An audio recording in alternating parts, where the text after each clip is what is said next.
అర్చన రెండవ భాగం. అర్చన ఒకటవ భాగంలో అర్చన మేనమామ ఇంట్లో చేరుతుంది. తల్లిదండ్రుల్ని కోల్పోతుంది. పెద్ద బావ బాగా చూసి ఆదరించిన రెండో బావ నిరాదరణకు ఆమె బాధపడుతూ ఉంటుంది. అతను అర్చన చామనఛాయగా ఉందని, చదువుకోలేదని నిరాసక్తతో ఇంద్రాణి వెంటపడుతూ ఉంటాడు. కథ కొనసాగుతుంది. ప్రభుత్వం కోరిక మేరకు తన ఆశయ సిద్ధి కోసం పల్లెటూళ్ళలో వైద్య వృత్తి చేయాలని తపనతో డాక్టర్ ప్రేమ సాహు దశరథరామయ్య గారి ఊళ్ళో ప్రైవేట్ ప్రాక్టీస్ పెట్టాడు. ఇతను ముందుగా వచ్చి ఊరి పెద్దలను ఎంతో వినయంగా సంప్రదించాడు. అతని ఆశయాన్ని ఎంతో అభినందించారు. అందువలన ఊరి పెద్దలంతా సహకరించారు. దశరథరామయ్య గారు తన ఖాళీ స్థలాన్ని ఉచితంగా ఇచ్చారు. ఇంకా కొందరు దాతలు బిల్డింగ్కి కావలసిన ఆర్థిక సహాయాన్ని ప్రకటించారు. అతని వ్యక్తిగత వివరాలు ఎవరూ పెద్దగా అడగలేదు. ఒక్క దశరథరామయ్య గారిలోనే ఎంతో గౌరవంగా చెప్పారు. ప్రేమ సాహు. ఆయనని చూస్తే ప్రేమ్ సాహుకి మరణించిన తండ్రి ప్రేమ గుర్తొచ్చి బాగా విచలితుడయ్యాడు. పనులు చాలా చురుగ్గా సాగుతున్నాయి. భాను కూడా ప్రేమ్ సాహుకి మంచి మిత్రుడయ్యాడు. ప్రమద కూడా పరిచయమైంది. తనకంటే చిన్నదైనా ఎంతో గౌరవంగా బాబీ బాబీ అని పిలుస్తూ ఎన్నో విషయాలు చర్చిస్తూ ఉంటాడు. ఒక్క అర్చన తప్ప ఆ ఇంట్లో అందరూ బాగానే పరిచయమయ్యారు. అప్పుడప్పుడు సన్నగా చిరుమువ్వల సబడి తప్ప మనిషి కనిపించకపోవడంతో కుతూహలం ఎక్కువైంది ప్రేమ్ సాహుకి. అతని సంస్కారం, కార్యదీక్ష, మృదు గంభీర స్వభావం దశరథరామయ్య గారి కుటుంబంతో పాటు ఊళ్ళో వారందరినీ ఆకర్షించాడు. దూరం నుండి 2-3 సార్లు మాత్రమే చూసింది అర్చన అతన్ని. పని చురుగ్గా సాగి హాస్పిటల్ నిర్మాణం పూర్తయింది. దశరథరామయ్య గారితో ప్రారంభోత్సవం చేయించాడు ప్రేమ్ సాహు. శ్రీకాంతి నర్సింగ్ హోమ్ అని నామకరణం చేశారు. ఆ పేరు ఎవరిది ఏమిటి అని ఎవరు వివరాలు అడగనూ లేదు, అతను చెప్పనూ లేదు. ప్రాక్టీస్ పెట్టిన 1 నెల రోజులకు ప్రేమ్ సాహు తన ఊరు వెళ్ళి ఒక 4 సంవత్సరాల పాపను వెంటబెట్టుకొచ్చాడు. ఒక మధ్య వయస్కురాలైన స్త్రీని పనికి కుదుర్చుకున్నాడు. దాంతో చాలామందికి కుతూహలం పెరిగింది. భార్యను తీసుకురాకపోవటం, ఒక చిన్నారి పాపను మాత్రమే తీసుకురావటం, పైగా ఆ పాపంటే ఎంతో ప్రేమ చూపటంతో ఏదో మిస్టరీ ఉంది అనుకున్నారు. పాపను తీసుకొచ్చిన మర్నాడు ప్రమద వాళ్ళింటికి తీసుకొచ్చాడు. ఈ పాప ఎవరు ప్రేమ్? భాను అడిగాడు. నా పాపే చప్పున సమాధానమిచ్చాడు. మీ పాప? ప్రమద ఆశ్చర్యంగా ప్రశ్నించింది. అవును, పేరు దివ్య. పాప, ఆంటీకి అంకుల్కి నమస్తే చెప్పమ్మా అనగానే టక్కున చెప్పింది పాప. అసలే అందమైన పాప. దానికి తోడు ఆ చురుకుదనం, ముద్దు మాటలు చూసి ఎంతో ముచ్చటపడ్డాడు. దూరం నుండి చూసే డాడీ, ఆయన మన తాతయ్య? దశరథరామయ్య గారిని చూసి ముద్దుగా ప్రశ్నించింది. ఎవరండి ఈ పాప? ఎంతో ఆనందంగా అడిగారు. మీరు ఈ అలవాటు మానుకోవాలి. మీకంటే ఎంతో చిన్నవాడిని, భానులాగానే నన్ను కూడా పేరుతోనే పిలవండి ప్రేమ్ సాహు అన్నాడు. అదేమిటో బాబు, అలవాటు మానలేకున్నాను. అది సరే, ఈ పాప పేరు దివ్య. నా పాపే, మీకు మనవరాలు. ఇక నుండి మీకు మంచి కాలక్షేపం కదూ నవ్వాడు. అలాగా, చాలా సంతోషం నా చిట్టి తల్లి, ఇలా రామ్మా. పిలవగానే తాతయ్య అంటూ ఒళ్ళోకి ఎక్కి కూర్చుంది పాప. ఆయన ఎంతో సంబరపడిపోయారు. ప్రమద, భాను ఇంకా షాక్లోనే ఉన్నారు. ఈ యువకునికి పెళ్ళైందా? అతని పాప అంటే ఇంకా సందిగ్ధంలోనే ఉన్నారు. పోలికలు ప్రేమ్ సాహువి కాదు. చక్కగా కబులు చెప్పింది పాప. తండ్రి బయలుదేరుతుంటే నేను రాను, తాతయ్య దగ్గరే ఉంటానని మొండికేసింది. ఉండనివ్వు బాబు, రేపు వస్తుందిలే మాకు కాలక్షేపం దశరథరామయ్య గారు అన్నారు. అది కాదండి, స్నానం అది నసిగాడు ప్రేమ్. ఓం, దానికేముంది, రత్తమ్మతో బట్టలు పంపించండి, మేము స్నానం చేపిస్తాం ప్రమద కూడా అన్నది. తండ్రి వెళ్తుంటే టాటా చెప్పి సాగనంపింది దివ్య. ప్రమద ఎత్తుకొని లోపలికి తీసుకెళ్ళింది. అక్కడ అర్చనని చూసి, ఓ నీ వెనలు కనిపించలేదేం? పాప ముద్దుగా అడిగింది. ఆ ఆంటీ పేరు అర్చన, బాగుందా? ప్రమద అడిగింది. ఓ, చాలా బాగుంది. అచ్చు శ్రీదేవిలా ఉంది కదూ ఆంటీ? ప్రమద వైపు తిరిగి అడిగింది. ఆ ముద్దు మాటలకు పులకించి చప్పున గుండెలు కదుముకొని బుగ్గల మీద ముద్దు పెట్టుకుంది ప్రమద. ఎవరక్క ఈ పాప? చాలా ముద్దుగా ఉంది అర్చన అడిగింది. ఓ, నీకు తెల్వదా? ప్రేమ్ పాపని చక్రాల వంటి కళ్ళని తిప్పుతూ తమాషాగా సమాధానం చెప్పింది. అర్చన కూడా పక్కున నవ్వింది. కేఆర్ విజయలా ఉన్నావు పాప టక్కునన్నది. అర్చన, ప్రమద కూడా ఆశ్చర్యపోయారు ఆ పాప తెలివితేటలకి. నీకు సినిమాలలో మంచి పరిజ్ఞానం ఉందే ప్రమద మెచ్చుకుంది. అంతే? పాప అమాయకంగా ప్రశ్నించింది. భలే పాపక్క. అర్చన పాపనెత్తుకుంది. అమ్మో ఎంత జలో నీకు. అర్చన జడ పట్టుకొని పరీక్షించింది. పెద్దయితే నీకు అలాగే ఉంటుంది. ప్రమద అనగానే మరి నీకు లేదే చెప్పును ప్రశ్నించింది. అమ్మో నీ ప్రశ్నలకి తట్టుకోవటం కష్టమే ప్రమద అన్నది. మన డాక్టర్ గారి పాప టర్చు వాళ్ళ డాడీ వెంట వెళ్ళనని మొండికేసింది ప్రమద అర్చనతో అన్నది. వారికి మ్యారేజ్ అయిందా ఆశ్చర్యంగా అన్నది. ఏమో నా పాప అని చెప్పారు ప్రమద అనగానే అవును ప్రేమ్ పాపనే వత్తి పలికింది. అవునమ్మా నువ్వు ప్రేమ్ పాపవే ఎత్తుకుని ముద్దాడింది ప్రమద. పాప ఇదిగోనమ్మా నీ ఫ్రాకు, ఆంటీతో నీళ్లు పోయించుకో భాను చేతికి అందించాడు. ఓ ఇది మాత్రం మర్చిపోవు పైకెత్తుకుని ముద్దాడాడు భాను. నీ మీసాలు గుత్తుకుంటున్నాయి చిరాగ్గా అన్నది. పకపక నవ్వారు అర్చన ప్రమద కూడా. అర్చన స్నానం చేయించి ముస్తాబు చేసింది. ఆంటీ నాకు పూలు పెట్టవో గోముగా అడిగింది. నీకు జడ లేదుగా, అయితే మా డాడీకి ఇత్తా, మమ్మీ ఫోటోకి వేస్తాడులే అమాయకంగా అన్నది. పాపకు మమ్మీ మరణించింది కాబోలు అనుకున్నారు. పాప మీద జాలి వేసింది. అన్నం కూడా తినిపించారు. కబుర్లు చెబుతూనే దశరథ రామయ్య గారి భుజం మీద నిద్రపోయింది. బాగా పొద్దుపోయిన తర్వాత ప్రేమ్ వచ్చి తీసుకెళ్లాడు. పంపలేక పంపారు. పొద్దున్నే వచ్చింది పాప మరలా. వస్తూనే ఆంటీ ఆంటీ అంటూ అర్చన మెడను కావలించుకుంది. పాప టిఫిన్ చేశావా ప్రమద అడగగానే ఓ తలూపింది. మాది ఇడ్లీలు, మరి మీ టిఫిను? మా టిఫిన్ పెసరట్టు, తింటావా? వద్దు మా డాడీకి చాలా ఇష్టం దిగులుగా చెప్పింది పాప. పోనీ మీ డాడీకి తీసుకెళ్తావా? వద్దు రేపు మా లంగమ్మత్త చేస్తానందిగా గర్వంగా చెప్పింది పాప. ఈ ఫోటో ఎవరిది? మాలవ్య ఫోటో ఫ్రేమ్ను చూసి ప్రశ్నించింది. ఎవరిదో కనుక్కో ప్రమద ఉడికించింది. బుల్లి అంకుల్దా చెప్పునంది. కరెక్ట్గా చెప్పావు నవ్వింది ప్రమద. ఇక వెళ్తా ఆంటీ, డాడీ కోప్పడతారు రివ్వున పరిగెత్తింది పాప. వీళ్ళ ఇంటికి చాలా దగ్గర కావటం వలన పాప బంతిలా తిరుగుతోంది. డాడీ ఓ వచ్చేసావా? ఏం చేశావు పాప ఆంటీ వాళ్ళింట్లో కూతుర్ని ప్రశ్నించాడు. మరే శ్రీదేవి ఆంటీతో కబుర్లు చెప్పొచ్చాను. ఎప్పుడు రమ్మన్నా రావు నాతో. శ్రీదేవి ఆంటీని చూపిస్తానంటే పాప పోట్లాటకు దిగింది. రేపు వస్తాలే రంగమ్మ, పాపకు నాకు వడ్డించు కేకేశాడు. అలాగే బాబు వడ్డించింది రంగమ్మ. అంగమ్మ రేపు పెసరత్తులు పొత్తావా గారంగా అడిగింది. అలాగే తల్లి మురిపెంగా నవ్వింది రంగమ్మ. మా డాడీకి బోల్డ్ ఇష్టం కదూ తండ్రిని ప్రశ్నించింది. ఆ ప్రశ్నతో ప్రేమ్ కళ్ళల్లో చివ్వున నీళ్లు తిరిగాయి. అవి రంగమ్మ పాప కంటబడకుండా తుడుచుకున్నాడు. బాబు పాపను మా ఇంటికి తీసుకెళ్తానయ్యా, మా పిల్లకాయలు పాపను చూడాలని ముచ్చపడుతున్నారు వినయంగా అడిగింది. అలాగే తీసుకెళ్ళి రంగమ్మ, దానికంతగా అడగాల, నేను వచ్చేటప్పటికి ఎలాగో 9 దాటుతుంది కదా సౌమ్యంగా చెప్పాడు. చాలా సంతోషం బాబు కృతజ్ఞతగా చూసింది రంగమ్మ. మీ ఇల్లు బాగుంటుందా పాప కుతూహలంగా అడిగింది. మాది పూరి గుడిసె తల్లి, కానీ ఇంటి చుట్టూ బోలెడు చెట్లున్నాయి, సపోటాలు జామకాయలు కాస్తాయి, వస్తావా ఆశగా అడిగింది రంగమ్మ. ఓ తల గుండ్రంగా తిప్పింది. మా బంగారు తల్లి ఎత్తుకుని పోయింది. రంగమ్మ వెళ్తున్న వైపు చూస్తూ భారంగా నిట్టూర్చి నీరూరిన కళ్ళను తుడుచుకున్నాడు ప్రేమ్ కొద్ది రోజుల్లోనే మంచి డాక్టర్గా పేరు తెచ్చుకున్నాడు ఆ ఊర్లో.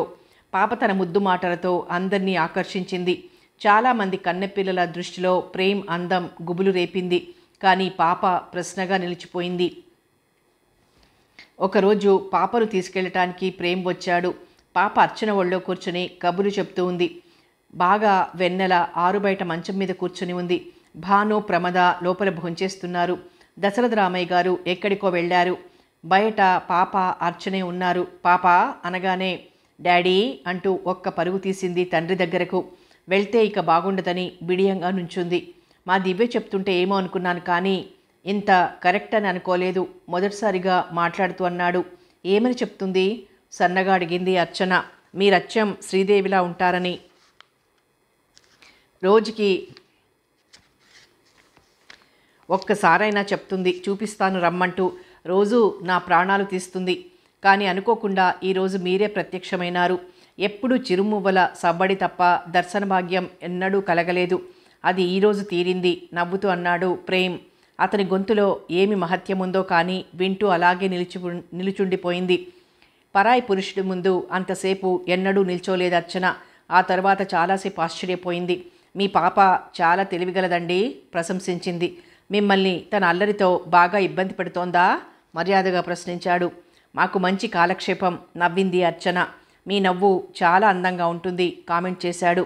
నేను చెప్పలా? పాప తండ్రి వంక గర్వంగా చూసింది.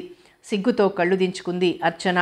తాతయ్య వచ్చాడు. దూసుకెళ్ళి ఆయన్ని చుట్టుకుపోయింది. ఆయన ఆప్యాయంగా ఎత్తుకుని భోంచేసేవా తల్లి అడిగారు. ఓ ముద్దుగా తలూపింది. ఎలా ఉంది బాబు ప్రాక్టీసు? ప్రేమగా అడిగారు.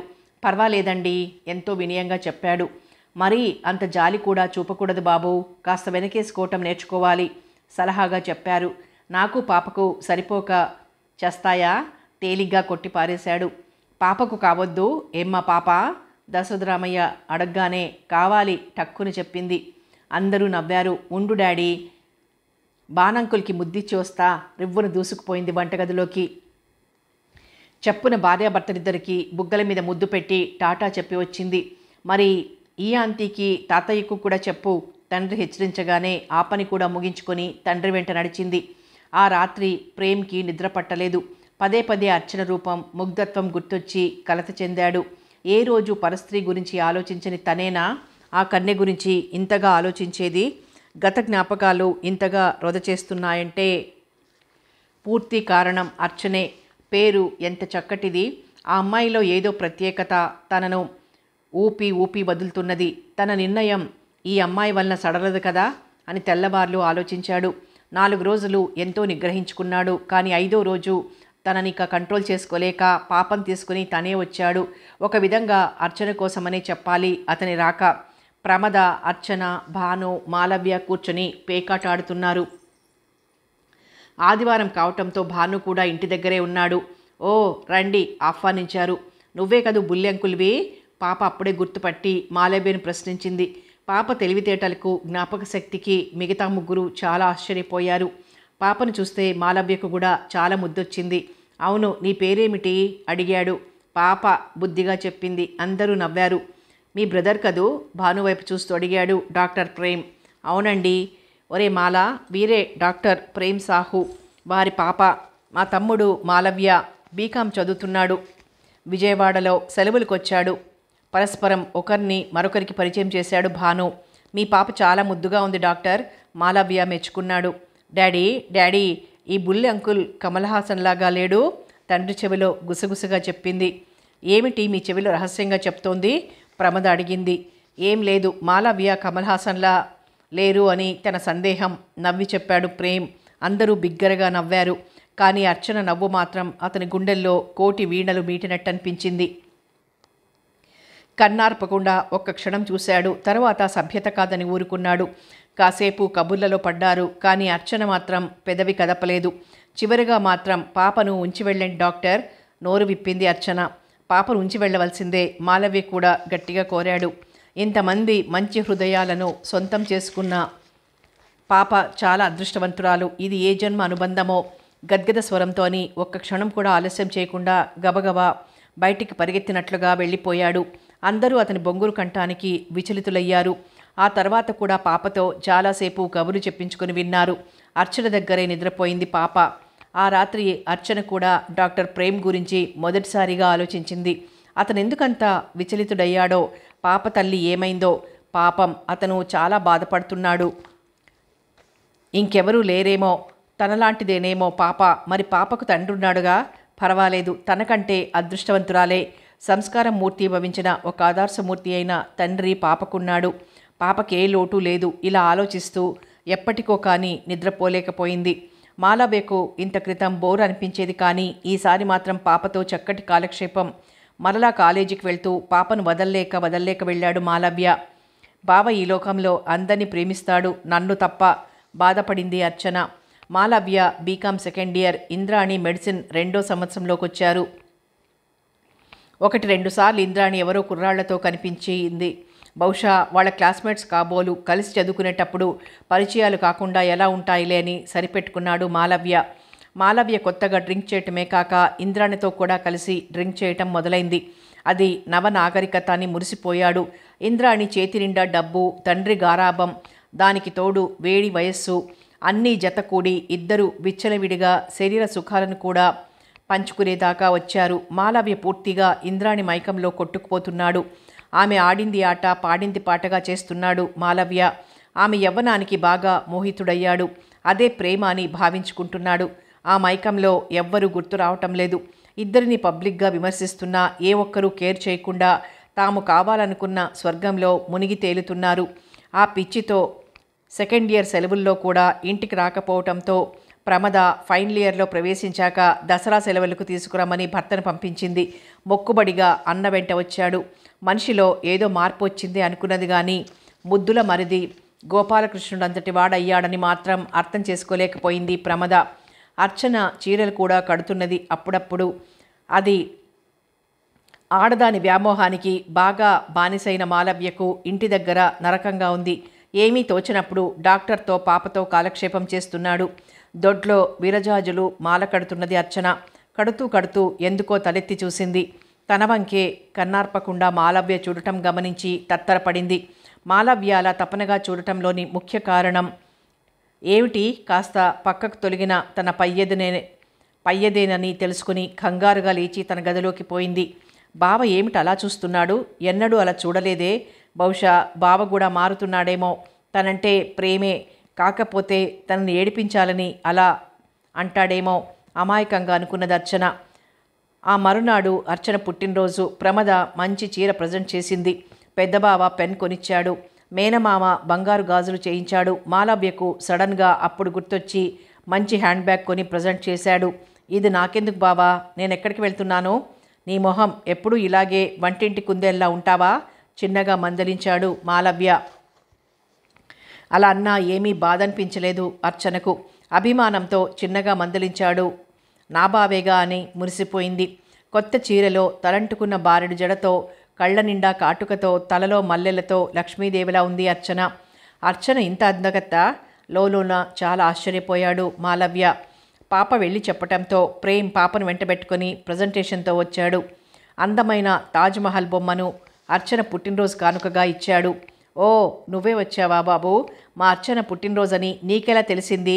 నేనే కబురు చేద్దామనుకుంటున్నాను భోజనానికి ఇక్కడికి రమ్మని దశరథరామయ్య గారు ఆప్యాయంగా అన్నారు. మనవరాలి అలవాటు మీకు కూడా వచ్చిందా ఓ అనటం? ఈ న్యూస్ కూడా మీ మనవరాలే ఇచ్చింది అన్నాడు ప్రేమ్. ఆంటీ, ఇదిగో నా ముద్దు పాప అర్చనని ముద్దు పెట్టుకుంది. ఇది అన్నిటికంటే మంచి ప్రజెంటేషన్ పాప, మనసులోనే గొణుక్కున్నాడు ప్రేమ్. ఆంటీ ఆంటీ నువ్వెంత బాగున్నావో ఈరోజు, పాప సంబరంగా చప్పట్లు కొట్టింది. అర్చన సిగ్గుపడింది. పెద్దయితే నువ్వు ఇంకా బాగుంటావు మాలవ్య పాపతో అన్నాడు. ఏం కాదు, పాప దిగులుగా పెట్టింది ముఖం. ఇందరైనా నా ఇంద్రాతో సమానమా? మనసులో గర్వంగా అనుకున్నాడు మాలవ్య. అర్చన ప్రమద వడ్డిస్తుంటే మగవాళ్ళు నలుగురు పాప భోంచేశారు. అర్చన వడ్డిస్తున్నప్పుడు ఆమె పొడవాటి జడ పిరుదుల మీద నాట్యం చేస్తుంటే, ఆమె కాలిమువ్వలు చిరు సవ్వడి చేస్తుంటే అర్చనని పదే పదే చూడాలనిపించింది ప్రేమ్కి. బాగా నిగ్రహించుకున్నాడు. ఆ రోజు ఇంద్రాణి జ్ఞాపకాలు, ఆమె పంచి ఇచ్చిన సుఖాలు మరీ మరీ గుర్తొచ్చి పిచ్చివాడైపోతున్నాడు మాలవ్య కూడా. రాత్రి భోజనాలు కాగానే అందరూ పడుకున్నారు. సడన్గా గుర్తొచ్చి వంటగది తెరిచి పాల గ్లాసుతో మాలవ్య గదిలోకి ప్రవేశించింది అర్చన. రోజు రాత్రి పడుకోబోయే ముందు పాలు తాగి నిద్రపోవటం మాలవ్యకు అలవాటు. ఎవరికి గుర్తుంటే వారు ఇచ్చొస్తుంటారు. ఆ రోజు ప్రమద అలసిపోయి నిద్రపోయింది. అర్చనకు చప్పున గుర్తొచ్చి వెళ్ళి లేపింది. ఇంద్రాణి విరహంతో కాలిపోతున్న మాలవ్య మల్లెల గుమగుమలతో పాల గ్లాసుతో నిలబడి తనను తాకి లేపుతున్న మరదలిని చూసి కాంక్షకు లోనయ్యాడు. ఒక చేతిలో పాల గ్లాస్ తీసుకుని రెండో చేతితో అర్చనని దగ్గరకు లాగాడు. అనుకోని సంఘటనతో తూలి అతని మీద పడటంతో పాల గ్లాసు క్రింద పడి బద్దలవటం, మాలవ్య కాంక్షగా అర్చన పెదవులను ముద్దాడటం జరిగిపోయింది. హతాసురాలైంది అర్చన. బావా బావా వదులు, ఏమిటిది? బలవంతాన విడిపించుకుంది. సారీ అర్చన, అపరాధిలా తలదించుకున్నాడు. ఒలికిపోయిన పాలవంక దిగులుగా చూసింది. పర్వాలేదులే, ఇంకా తాగన్లే, నువ్వెళ్ళి పడుకో, త్వరగా వెళ్ళిపో తొందర చేశాడు. సుడిగాలిలా తన గదిలోకి దూసుకుపోయింది అర్చన. మాలవ్యే అక్కడ శుభ్రం చేసి గాజు ముక్కలు ఏరి బయట పారేసి భారంగా కళ్ళు మూసుకున్నాడు. ఎందుకో అతనికి తెలియదు కానీ తెలియకుండానే అతని కన్నుల నుండి 2 బాష్పకణాలు జారి షర్టులో ఇంకిపోయాయి. అర్చన కన్నె మనస్సుకు ఏదో తెలియని అలజడి తోడైంది. గందరగోళమైన మనసుని బుజ్జగిస్తూ చాలాసేపటికి నిద్రపోయింది. ఆ రోజు ఇద్దరూ కూడా చాలా ఆలస్యంగా లేచారు. ఆ రోజంతా ఒకరిని ఒకరు చూసుకోలేకపోయారు. ఇక ఇక్కడుంటే లాభం లేదు. రక్తం రుచిమరిగిన పులి ఊరుకుంటుందా? అర్చన దశలే చాలా మంచి మనస్సు. ఆమెను ఈ విధంగా కూడా బాధ పెడితే తననెవరూ క్షమించరు. అర్చన మీద ఇప్పుడిప్పుడే కాస్త కాస్త ప్రేమ కలుగుతోంది. కానీ లాభం లేదు. తనొక్క ఇంద్రానికే సొంతం. ఇది ప్రేమ కానీ ఇంకేదైనా కానీ ఇక అర్చన ఆలోచన అనవసరం. దృఢంగా నిశ్చయించుకొని ఆ సాయంత్రమే విజయవాడ బయలుదేరి వెళ్ళాడు మాలవ్య. ఇంద్రాణి తుఫాన్లా ఆక్రమించి మాలవ్యను ఉక్కిరిబిక్కిరి చేసింది. అదంతా ప్రేమే అనుకొని మురిసిపోయాడు. ఏమిటి డియర్, ఇన్ని రోజులున్నావు? నీ మరదలు రానివ్వలేదా? నవ్వింది ఇంద్రాణి. ఇంద్ర, ఒక పొరపాటు పని జరిగింది, అందుకే భయపడి వచ్చేశాను. జరిగింది చాలా నిజాయితీగా చెప్పాడు, పెద్దగా నవ్వుతూ. ఓ సింతేనా? నేనింకా ఏం జరిగిందోనని హడలిపోతున్నాను. 6 అడుగుల మగాడివి, వచ్చిన అవకాశాన్ని వదులుకున్నావా? పూర్ బాయ్, హేళన చేసింది ఇంద్రాణి. ఇంద్ర ఆశ్చర్యంగా కోపంగా చూశాడు. యూ నాటీ బాయ్, ఎందుకంత కలవరపడతావు? నేనేదో సరదాగా నిన్ను ఏడిపించాలని అంటుంటే అంతలోకే ప్లేట్ ఫిరాయించింది ఇంద్రాణి. అంతే కదా, నిజంగానే అంటున్నావని కోపం వచ్చింది. ఇంద్రాణి వంక ప్రేమగా చూశాడు. అది సరే కానీ కాస్త గుర్రాన్ని తగ్గించు, ఇక చదువు మీద ధ్యాస చూపించు. ఆ పాపం నాకెందుకు? ఇప్పటికీ అందరూ నన్ను ఆడిపోసుకుంటున్నారు నేను నిన్ను చెడగొడుతున్నానని. అమ్మాయిలైతే ఉడుక్కుని చేస్తున్నారు. పోనీ వాళ్లకు కూడా ఒక ఛాన్స్ ఇవ్వరాదు? నవ్వింది ఇంద్రాణి. ఏయ్ తంతాను, బెదిరించాడు మాలవ్య. మాలవ్య ఫైనల్ ఇయర్ పరీక్షలు రాసి ఇంటికి వచ్చాడు. తండ్రి పెళ్లి ప్రస్తావనెత్తాడు. నేను అర్చనం చేసుకోవాలా? ఆ ముచ్చుముఖాన్ని కట్టుకుని ఊరేగాల? నే చస్తే చేసుకోను. తండ్రి మీద అంతెత్తున ఎగిరాడు. ఆ పిల్ల నీకు తగదా? నీ బ్రతుక్కి ఆ బంగారు బొమ్మ తూగదటరా? వీపు చీరేస్తాను, జాగ్రత్త. ఎలా చేసుకోబో నేను చూస్తాను. తండ్రి రంకెలు వేశాడు. ఈ గొడవకు ప్రమద, భాను పరిగెత్తుకొచ్చారు. మామయ్య, మీరు ఆవేశపడకండి, నేను నచ్చచెప్తాను. ప్రమద ఆపింది. నాన్న, వాడెలా చేసుకోడో, ఎందుకు చేసుకోనంటున్నాడో నేను విచారిస్తాగా, మీరు కంగారు పడకండి. భాను కూడా సర్దాడు. మీకు తెలియదురా, వీడు బాగా భ్రష్టుడైపోయాడు. లేకపోతే అలా కూస్తాడా? ఆ బంగారు తల్లి వీడికి తగదా? రాస్కెల్, కాళ్ళు కట్టిపడేసి చేస్తాను. ఏమనుకుంటున్నాడో? ఆయాసపడ్డారు. మామయ్య, మీ అంత కొడుకుని కాళ్ళు కట్టేసి చేస్తారా? ఇంకా పసిపిల్లాడు అనుకుంటున్నారా? ఇది పెళ్ళి, సామాన్య విషయం కాదు. నచ్చజెప్పింది ప్రమద. నీకు తెలియదు తల్లి నా బాధ. నా చెల్లికిచ్చిన మాటను నిలబెట్టుకోకపోతే నేను బ్రతకలేను. నా చిట్టి తల్లి వేరే ఇంటికి వెళ్తే నేను భరించలేను. బాధతో గుండె పట్టుకుని కూలబడ్డారాయన. ఇద్దరూ కంగారుగా ఆయన్ని సమీపించారు. గుండె నొప్పి వచ్చిందా నాన్న? భాను ఆవేదనగా అన్నాడు. నే చస్తే పీడా పోతుందిరా. అవేం మాటలు మామయ్య, అన్నీ మేము పరిష్కరిస్తాం, మీరు బాధపడకండి. అసలు ముందు అర్చన అభిప్రాయం కూడా కనుక్కోవాలిగా. ప్రమద నచ్చజెప్పింది. ఏడసలు ఈ ప్రబుద్ధుడు?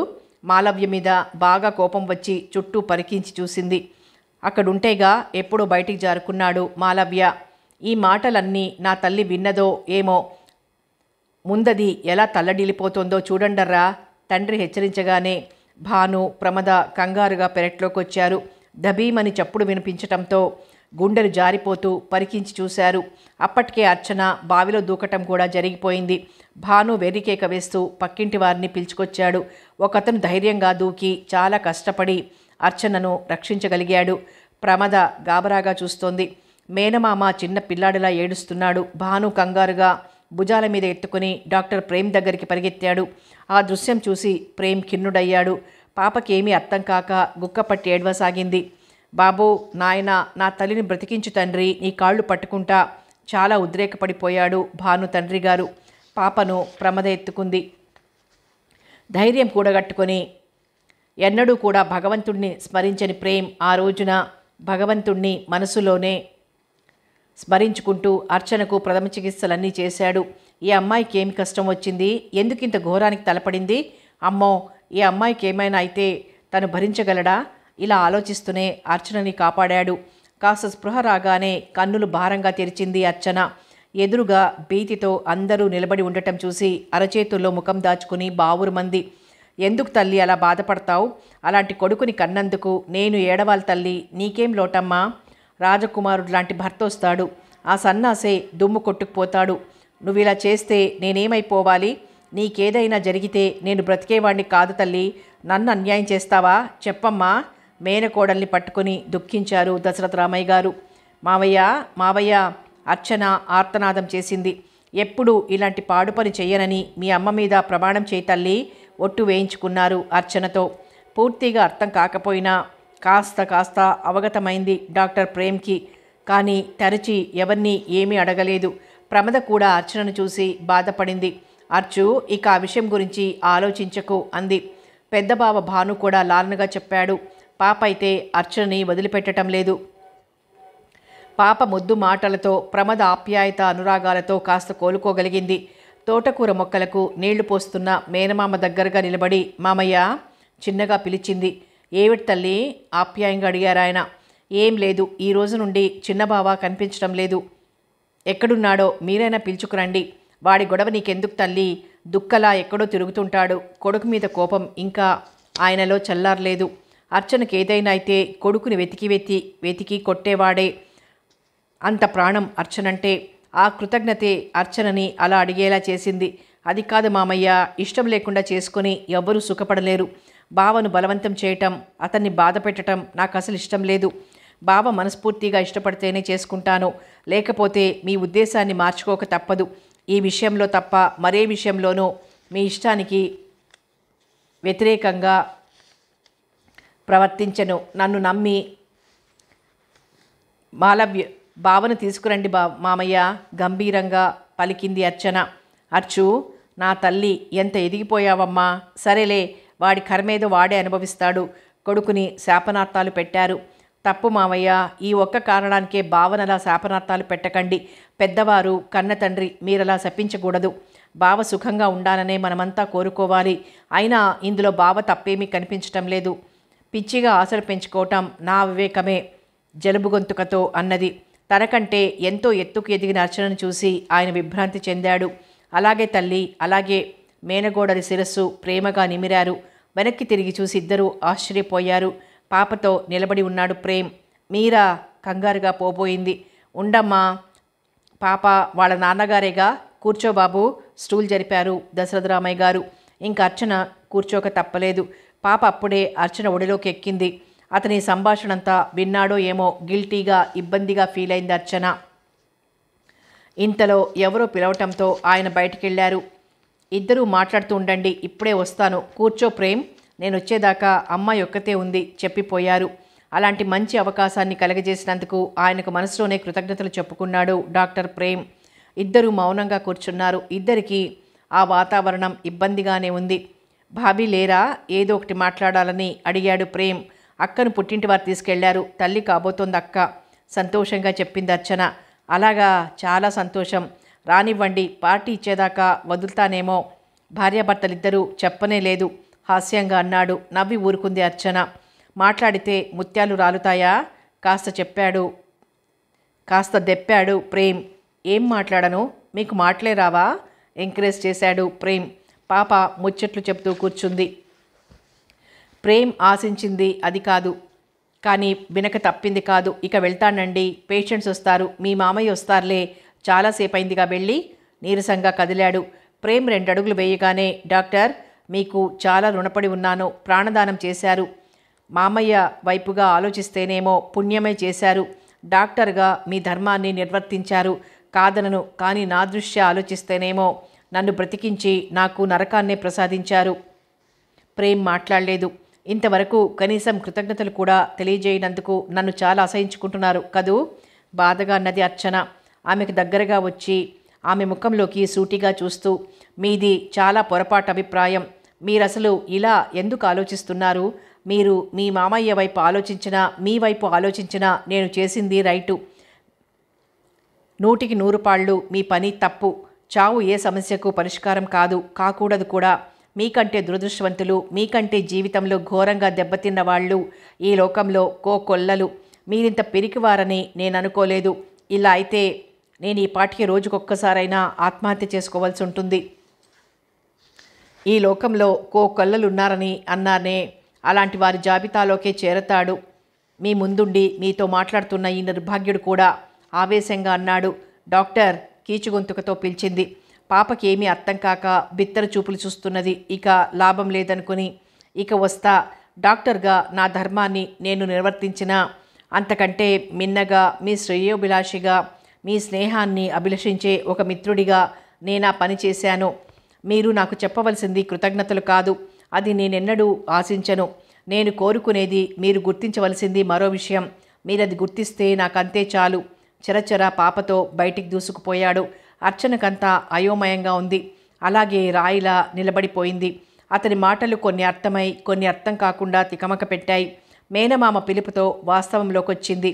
మాలవ్య ఇంద్రాణిని కలుసుకోవాలని ఇంట్లో చెప్పా పెట్టకుండా అర్జెంటుగా వెళ్ళాడు. 2 సార్లు కలుసుకోవాలని ప్రయత్నిస్తే 2 సార్లు వీలు కాదని రిప్లై ఇచ్చింది. ఇక 3వ రోజు నిలదీశాడు మాలవ్య. అసలే అర్చనని చేసుకోవాలని తండ్రి ఒత్తిడి చేయటంతో చిరాగ్గా ఉన్నాడు. ఆ చిరాకుతోనే ఇంద్రాణి మీద ఎగిరాడు. ఎంత ఎగిరినా సహించి ప్రేమించే అర్చనను కాదన్న విషయం మర్చిపోయాడు. ఏమిటా రంకెలు? మా ఫ్రెండ్స్ ఏమనుకుంటారు? కొంపలు మునిగినట్టు ఎందుకంత తొందర? చిరాగ్గా గదిమింది. మాలవ్య చాలా ఆశ్చర్యపోయాడు.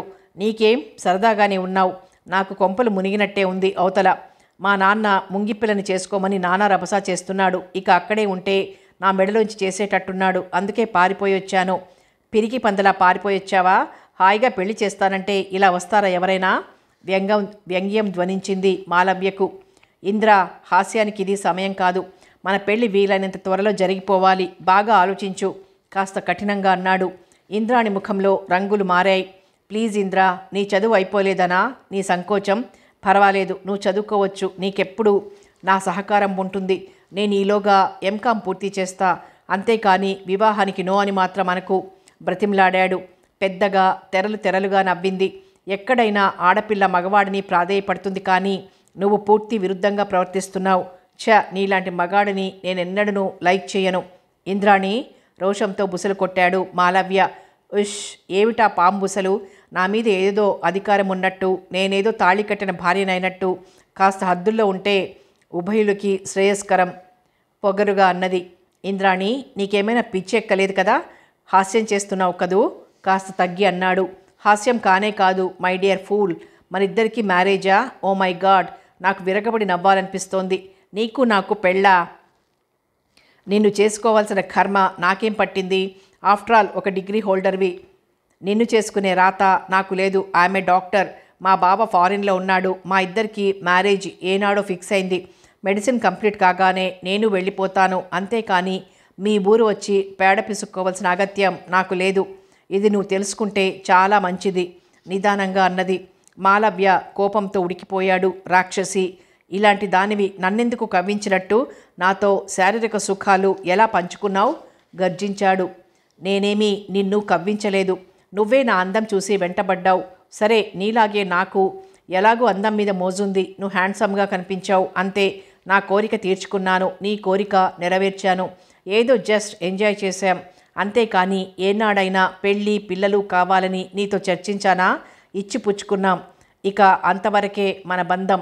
మన దారులు ఎప్పుడూ వేరే. పొగరుగా తలెగరేసింది. నువ్వసలు ఆడదానివి కాదు, కామ పిశాచివి. ఛీ, పాపిష్టిదానా! ఈ విషయం మీ బావకు తెలియజేస్తే నీ బ్రతుకేమవుతుందో ఆలోచించు. చివరి అస్త్రం ప్రయోగించాడు. అప్పటికైనా దారికొస్తుందన్న ఆశతో. తెరలుగా నవ్వింది. ఓస్, ఇంతేనా? మా బావకు అలాంటి పిచ్చి సెంటిమెంట్స్ ఏమీ లేవు. మా బావ ఆ చలిదేశంలో మడికట్టుకుని కూర్చున్నాడని అనుకుంటున్నావా? అలాంటిదేం లేదు. ఒకరి సుఖాలకు మరొకరం ఎప్పుడూ అడ్డురాం. మాలాగే నువ్వు ఎంజాయ్ చేయి హాయిగా. ఆ మరదలి పిల్లను కట్టుకో, నా మాట విను. ఇంకా ఏదో చెప్పబోయింది. పిచ్చి కసితో ఇంద్రాణి చెంపలు వాయించి అసహ్యంతో ముఖాన ఉమ్మేసి రోడ్డు మీదకి పరిగెత్తాడు మాలవ్య. యూ స్కౌండ్రల్, నీ అంతు చూస్తాను. వెనక నుంచి ఇంద్రాణి బెదిరింపులు మాలవ్య వినలేదు. ఎన్నో లంఘనాలు చేసిన వాడిలా తిరిగొచ్చిన మాలవ్యం చూసి అందరూ ఆశ్చర్యపోయారు. తండ్రి కోపంతో అసలు పలకరించలేదు. భాను ముభావంగా పలకరించి ఊరుకున్నాడు. అర్చన మాత్రం ఎప్పట్లాగే ఆప్యాయంగా చూసింది. గిల్టీగా ఫీల్ అయ్యాడు. ఆమెతో సపరీలు చేయించుకోవటం, ఇంట్లో ప్రమద కూడా లేకపోవటం మరీ ఇరుకుగా అనిపించింది మాలవ్యకు. బయటికి వెళ్తే అర్చన చేసిన సాహసం విని మరీ దోషిలా తలదించుకోవాల్సి వచ్చింది. మరోపక్క ఇంద్రాణి చేసిన గాయం, ఆమె తిరస్కార బాణాలు మాలవ్యను నలిబిలి చేస్తున్నాయి. ఏం చెయ్యాలో, ఈ సమస్యలకు పరిష్కారం ఏమిటో, ఎవరిని ఆశ్రయించాలో అంతా చికాకుగా ఉంది. తల్లోని నరాలు చిట్లిపోతేనన్నా బాగుండును అన్నంత బాధ మాలవ్యను రోజురోజుకి వివేకశూన్యుడిగా మారుస్తున్నాయే తప్ప మంచి మార్గాన నడిపించుటలేదు. మనిషి బాగా చిక్కిపోతున్నాడు. రిజల్ట్స్ వచ్చి సెకండ్ క్లాస్లో పాస్ అయినా ఆ గొడవే పట్టించుకోలేదు. రాత్రిళ్ళు ఏదో కలవరించటం, డ్రింక్ చేస్తున్నట్టు కూడా గమనించి చాలా బాధపడింది అర్చన. మేనమామతో అంత కఠినంగా చెప్పగలిగిన మాలవ్య ఆ విధంగా హేళన చేసిన పూర్వపు మమతానురాగాలను చంపుకోలేకపోతోంది. అతని మీద ద్వైతీ భావంతో నలిగిపోసాగింది. మాలవ్యకు తన బాధనంతా ప్రమదతో చెప్పుకోవాలనిపించింది. కానీ ఆమె లేదు. ఆ బాధనంతా డైరీలో రాసుకోసాగాడు. మాలవ్యకు పూర్వపు మాయతరలు ఒక్కొక్కటే విడిపోతున్నట్లు అనిపించింది. అర్చన సౌశీల్యం, త్యాగం, అమాయకత్వం, ముగ్ధత్వం అన్నీ గుర్తొచ్చి చాలా బాధపడ్డాడు. ఇంద్రాణిని అర్చనని పోల్చుకుంటే అతని మీద అతనికే చాలా అసహ్యం వేస్తోంది. కానీ అర్చన పూర్వమంత చనువుగా వెంటబడకపోవటం, దూరంగా ఉండటంతో అతనిలోని పురుషాహంకారం తలెత్తింది. అదీ కాక తండ్రి పలకరించకపోవటం, మరలా పెళ్లి విషయం కానీ అర్చన గురించి కానీ చర్చించకపోవటం అతనిలో కోపం చోటు చేసుకుంది. ఇంద్రాణి మీద పగ తీర్చుకున్నట్లుగా వెంటనే అర్చనని పెళ్లి చేసుకోవాలనిపించింది. కానీ ఆ ప్రస్తావన ఎవరూ తేకపోవటంతో ఏదో తెలియని కసితో, ఉన్మాదంతో రగిలిపోతున్నాడు. పిచ్చి ఎక్కుతున్నట్లనిపించింది. విజయవాడ వెళ్దామంటే సిగ్గుగా ఉంది. ఇంద్రాణి చేసిన అవమానం అందరూ వేలెత్తి చూపి గేలి చేస్తారేమోనని భయం. అందువల్ల ఇంటి దగ్గరే సతమతమవుతున్నాడు. ఒక్కోసారి కసిగా అర్చనని అడ్డగించి కౌగిల్లో బంధించి నన్ను పెళ్లి చేసుకుంటానని నాన్నతో చెప్పు అని బెదిరించాలనిపించేది. మరోసారి కసిగా ఆమెను అనుభవించాలని, ఆమె పొగరు అణచాలని అనిపించేది. లేకపోతే ఈ పిల్లకు ఇంత ఆత్మాభిమానమా? బావా, నువ్వు లేందే నేను బ్రతకలేను. పూర్వపు అభిప్రాయాన్ని మార్చుకుని నన్ను పెళ్లి చేసుకో బావా అని ప్రాధేయపడలేదని మాలవ్యకు కోపం. అలా ఆలోచించాడే గాని ఆడపిల్ల అనాథ అయినంత మాత్రాన ఆత్మాభిమానం చంపుకోదని, ప్రేమించినంత మాత్రాన ఒకసారి తీవ్రంగా గాయపరిచిన వ్యక్తిని దేహి అని అర్థించలేదని ఇలా ఏమీ ఆలోచించలేదు మాలవ్య. వివేకం క్షీణిస్తున్నది మాలవ్యలో. అర్చనని ఎప్పటికైనా అర్థం చేసుకుని ఆమె మమతానురాగాలు గుర్తించి లాలనతో, ప్రేమతో క్షమాపణలు అడిగి ఆమెను గెలుచుకోవాలన్న జ్ఞానం ఇంకా రాలేదు మాలవ్యకి. క్షమాపణ అడగకపోయినా కాస్త ప్రేమ చూపిస్తేనో మంచులా కరిగేది. మాలవ్య చేసిన అవమానం తేలిగ్గా మర్చిపోగలిగేది అర్చన. కానీ అలా కాక మూర్ఖపు పట్టుదలతో, అర్థం లేని పురుషాహంకారంతో అర్చనే దిగిరావాలని మాలవ్య కొండెక్కి కూర్చున్నాడు. మరి ఈ మంకుతనం మాలవ్యను ఏ స్థితికి దిగజారుస్తుందో వేచి చూడాలి. మాలవ్య డైరీలు అనుకోకుండా చదివి విస్తుపోయింది అర్చన. తననింతగా వ్యతిరేకించడానికి కారణం ఆ ఇంద్రాణ? అసలు ఆడపిల్లేనా? పెళ్లికి ముందే అన్నీ అనుభవించి భావనలా తూలనాడుతుందా? ఇలాంటి స్త్రీలు కూడా ఉంటారా? బావ అందుక అంత చిక్కిపోతున్నాడు. ఒక విధంగా ఆ అమ్మాయి చాలా దరిద్రురాలనే చెప్పాలి. అంతగా ప్రేమించిన యువకుడిని కాలదన్నుకుందంటే ఏమన్నాలి? పాపం బావ. కానీ తనేం చేయగలదు? మాలవ్యను చూస్తే జాలేస్తుంది తప్ప అతను కసురుకున్న కోపం రావటం లేదు అర్చనకి. అతని స్థితిని డైరీల ద్వారానే అర్థం చేసుకున్నది అర్చన. కానీ మాలవ్య అర్చన సంస్కారం చిన్నప్పటి నుండి చూస్తూ కూడా అర్థం చేసుకోలేకపోయాడు. అర్థం చేసుకున్న పురుషాహంకారం అడ్డొస్తుందనే చెప్పాలి. అతని డైరీలలో అర్చన పట్ల ప్రేమే కానీ ఆ విషయాన్ని బహిర్గతం చేయటానికి అతను పడుతున్న అవస్థ కూడా చదివి నవ్వుకుంది. కానీ ఎంతైనా ఆడపిల్ల ఎలా చొరవ చేయగలదు? అదీ కాక అతనంతట అతనే దారికొచ్చి తనని ప్రేమించి చేయందిస్తే నిస్సంకోచంగా అందుకుంటుంది. కానీ తనంతట తాను దేవిరిస్తే చులకన చేసే ప్రమాదమే ఉంది. ఆ అమ్మాయి చేసిన గాయంతో, పంతంతో తనని కోరుకుంటున్నాడో లేక కోరికలు తీర్చుకోవటం కోసం తనని వాంఛిస్తున్నాడో? ఒకవేళ నిజంగా ప్రేమిస్తే ఆ మంకుతనం, ఆ పురుషాహంకారం అన్నీ విడనాడి తనని తప్పక దరిచేర్చుకుంటాడు. అది తనకు సంతోషమే. ఎంతకాలమైనా వేచి చూస్తుంది ఆ మార్పు కోసం. అంతేకాని తను మాత్రం త్వరపడి ఇద్దరి బ్రతుకులను విషపూరితం చెయ్యదు. దృఢంగా నిశ్చయించుకుంది అర్చన. కథ కొనసాగుతుంది.